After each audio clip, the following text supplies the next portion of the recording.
Hello and welcome to this month's edition of Still Waters. Today I'm going to be sharing some thoughts with you about the concept of equanimity.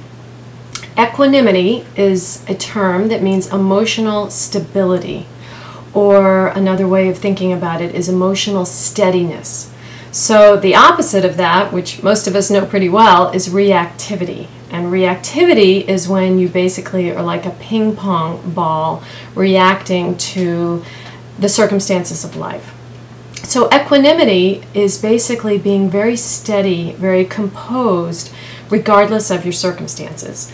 As you can imagine, that's a little bit easier said than done, but it's something to strive for. So I have 3 ideas about how to achieve that more completely, more thoroughly. The first tip is that everything is impermanent, everything is in flux, everything is in motion. So when you're encountering a negative circumstance, you can remind yourself that this too shall pass. Basically, the good things will also be changing. So once you really settle into the idea that this too shall pass, it helps you hold on to life less tightly and in a more relaxed way. So this too shall pass. The second way to try to achieve the composure of equanimity is to remind yourself that things are not always as they seem, and that it's sometimes impossible to tell what is good and what is bad.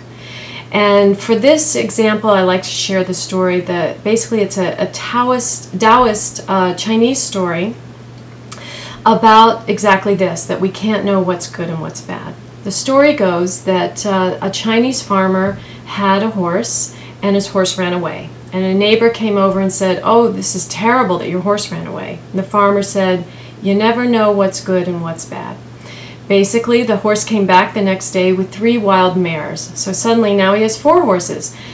The neighbor came over and said, "This is wonderful, now you have 4 horses." And basically the farmer said, "You never know what's good and what's bad." As it turns out, one of those wild mares kicked his son, and the son was crippled. The neighbor says, "Oh, this is terrible, your son is crippled." Once again, the farmer says, "You never know what's good and what's bad." And last piece of that story is that the Chinese army came into the town, the village, and tried to recruit all the young men for the army, but they had to pass over the son because he was crippled. So of course, again, the neighbor says, "Wow, you really lucked out, your son was spared." Once again, who knows what's good and what's bad? If you start to internalize that message, you basically can have a broader perspective on your circumstances. You don't know where things will lead. You don't know what things are set in motion. You basically never know the ripple effect, the ramifications, or the purpose of any situation in your life, and you really don't know what is good and what is bad. Last but not least, I want to share the concept of gratitude as a means to achieving more equanimity. Basically, when you deeply have gratitude as a practice in your life, you're less hijacked by your negative emotions because you're always in touch with what you're grateful for.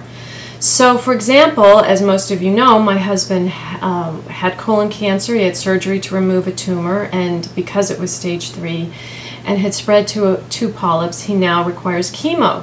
So, of course, it's very natural to get mired in the sadness, the fear, the upset, well, everything that you can imagine. How do you feel grateful in that?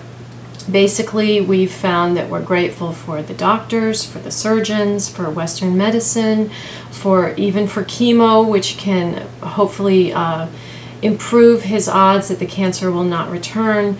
We're grateful for skilled people of all kinds helping him, and mostly we're grateful for so much support of dear friends, families, strangers, the compassion, the kindness. It's been so lovely, so touching. More things to be grateful for beyond that situation, just being grateful for fresh air, for sunshine, for people in your life, for the things you love, for electricity, for ability to see, to hear, for beautiful summer days in New England. So much to be grateful for. So again, that helps one achieve equanimity and not be hijacked by negative emotions when you can really infuse your life with gratitude. And remember, there are always lessons embedded in any situation, from patience to courage to perseverance, and in fact the lesson of equanimity, which we're always being challenged to achieve.